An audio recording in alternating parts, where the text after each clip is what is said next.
Thank you, thank you. And how can we change the slides?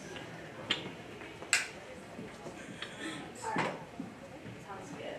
Alright, thank you everyone, so sorry for being late. And yeah, my name is Suba, and I'll be presenting on the gender disparity of refugee earnings in the United States. So I'll just talk a little bit more about me and my project. So basically, I'm a junior at Mercer Island High School, and I'm really interested in the field of data science, computational linguistics, and math as well. So this research paper was sort of birthed out of my passion of helping the refugee and immigrant community in my own local space. So ever since about 2 to 3 years ago, I've been volunteering with local organizations like Refugee Women's Alliance, World Relief, and other refugee organizations, which really made me want to start like a nonprofit organization, Linguistics Justice League, that helps people who speak low resource languages. And also wanted to make, it also motivated me to start and work on this research project. So yeah, that's really exciting for me. And I'll just go through the table of contents real quick. I'll first go over an introduction, then an analysis, and then a description of the underlying causes, and then a conclusion and some policy suggestions.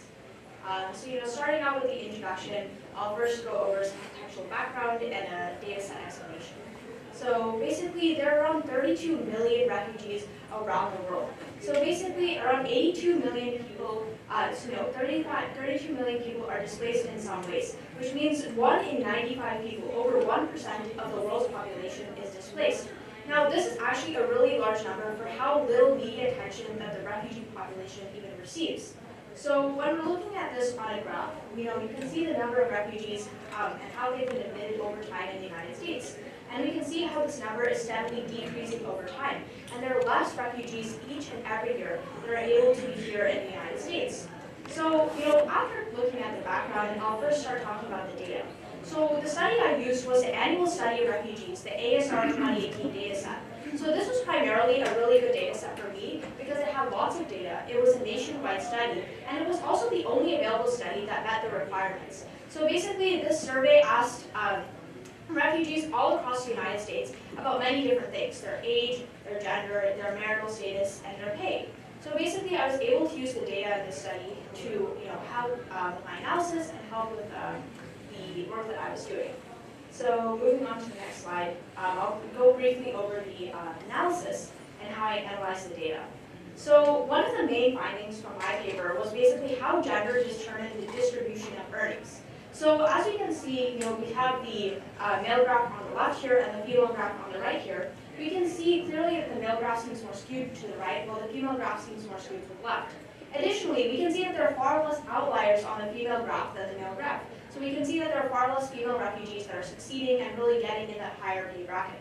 Now, we can see that males are roughly earning about $1 to $2 more. And this difference might not seem like a lot when we're thinking about this in just everyday pay, but this difference over time can lead to around $3,061 for over a year, assuming a 40-hour work week, which is very significant for refugees who are working in the United States. So I'll kind of skip this slide and I'll briefly go over to what happens when we take into other demographic variables into account. So I'll briefly go over the findings from this slide. So when we're thinking about this, the gender still remains statistically significant when considering other demographic variables as well. And we can also see that the years of schooling seem important, but the years of schooling actually only is important as a variable for the male refugees. For female refugees, even ones with around 1 year of schooling to even up to 10 years of schooling, the pay doesn't significantly change in a way, which is actually a very concerning fact to find because the number of years that female refugees have been in school doesn't actually matter to their outcomes in the United States. Additionally, we can see that English skill also doesn't seem to be as important, and their highest degree before the United States is not important as well. So what's going on, and what are the underlying causes beneath this? So I decided to look at 2 different things that could cause these findings. One of them was I introduced 2 different data sets. One was the global gender gap, and one was the human development index. I decided to look at refugees' outcomes in their own home countries to see how we could find some explanation for these results and why female refugees were consistently earning less than male refugees, even when controlled for things like highest degree or years of schooling. So I looked at the global gender gap data set, which benchmarks national gender gaps on economic, educational, health, and political criteria. So basically, I looked at this data set as well as a measure of the gender inequality in refugees' home countries. Then, I also looked at the Human Development Index, which was an index comprised of 4 main statistics generally. It comprised of life expectancy, education, and average per capita income. So looking at these 2 different data sets, I was able to see how the outcomes were for females in the refugees' home countries and how outcomes were for people in general in the refugees' home countries. So what were the overall findings from this?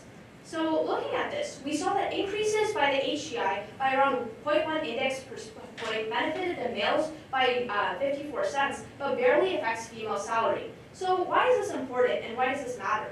So we're basically seeing that basically even if the human development in the refugees' home country were to increase, and there were to be more opportunities in general for people, this benefit was not actually affecting the female refugees in those countries, and it wasn't helping their pay when they came to the United States.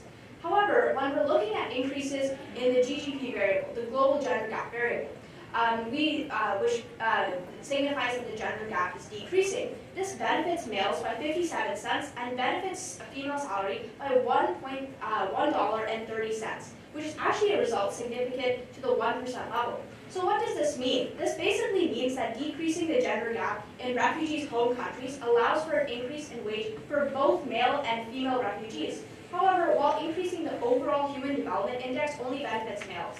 So basically when we're thinking about policies and things that can help people, we really need to be looking at this at a gender perspective, because we can see that overall increases in human development are not actually reaching the female refugees. So I'll end this by looking at a brief summary of a conclusion and some policy suggestions that can give an implication of these results. So I thought about 2 different policy solutions that could potentially help to mitigate these effects. One of them was cash assistance. So there are current policies like the refugee cash assistance that helps these refugees or humanitarian migrants from providing cash assistance for up to 8 months from their arrival in the United States. However, this doesn't actually solve the root cause of the gender gap. It's simply providing a mitigating effect. Next, I also thought about providing more job and vocational training for female refugees. When we're looking at the statistics, about 32% of female refugees covered in the ASR 2018 study had no English skill at all. A lot of the times, ESL classes are often not readily available for refugees in the United States, and that's often a big barrier to refugee growth and helping with refugees getting these jobs and getting these higher pays. So I thought about having a new policy that can mandate these ASL classes to be provided to the government, and there are various restraints with this, for example, transportation, co-ed classes, or time frame. But I think overall increasing the ESL classes and opportunities for female refugees can help to mitigate these effects and help them gain jobs in the United States as well.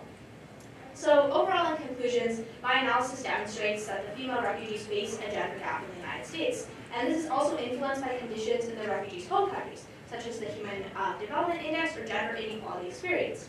So looking at directions for future research, I'm looking at to be more robust in analyzing the country specifically that refugees fled from. And then second, I wanted to use the cohorts that were analyzed in the ASR 2018 study, because there are different cohorts of refugees that were coming over time. I wanted to take a look at those as well. So I'll just end off on what is the importance of closing the gender gap. So we're looking at the United States. A statistic from Kabir and Klugman in 2019 says that the importance of closing the gender gap is not to be overlooked. We're looking at so many dollars that are coming to the United States, from refugees coming to the United States, and we really need to make sure that this difference is also being seen in the female refugees as well. So overall, I think helping with this with policy solutions or other ways in which to mitigate the effects of the gender disparity for female refugees is really important. So yeah, that's about it. Thank you.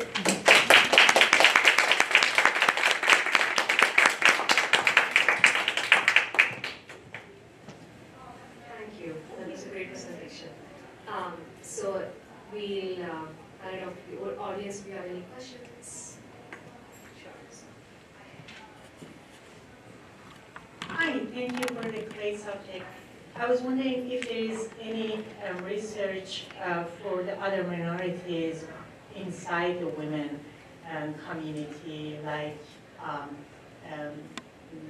disabled women or LGBTQ community or women of color. Is there any breakdown on that? I know it's a lot of work, but it's just Yeah, that's a really good question. I think definitely that's one thing I want to do in the future in terms of the research. In terms of the ASR data set itself, it was very binary with its classifications. It mostly had like gender and then country of origin. So most of the women were women of color coming to the United States from the 2018 data set. set. But in terms of like other statistics, for example, disabilities and specific other things, it didn't have much data on that.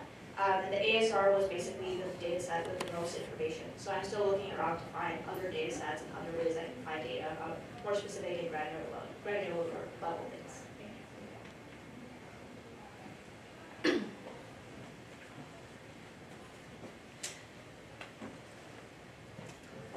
That was a wonderful presentation, thank you. My question is a little more general. I was just wondering if you kind of had a question in mind when you went out and looked for this data, or if this data kind of presented itself and you drew the question from that. Yeah, thank you for the question. Yeah, definitely. So when I first started looking at data sets and wanted to work on this problem, it was definitely more of just me wanting to learn more about the conditions of refugees in the United States. So I actually didn't think about looking at this through a gender lens until much later. So I was like just playing around with the data, working on things. And I was taking a look and I saw, I know the gender pay gap is something that it's not unique to refugees, right? It's something that all, we face in our own everyday lives. So I was thinking about just taking a look and seeing if this statistic was also prevalent amongst refugees, and I decided to run a few regression analysis on that. And I realized that was actually a really big finding from the data set that this is still a problem that's prevalent amongst refugees. So that's sort of where I started looking at that, and it really interested me as a personally. So I decided to work on that.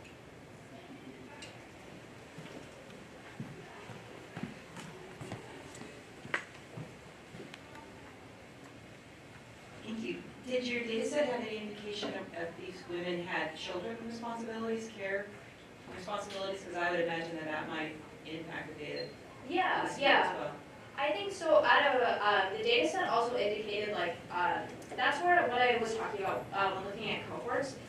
So in the future, I wanted to look at the family groups that they were in. It did have indication of how many kids that a family cohort had. But for the women specifically, it didn't have data as to how many children a person had.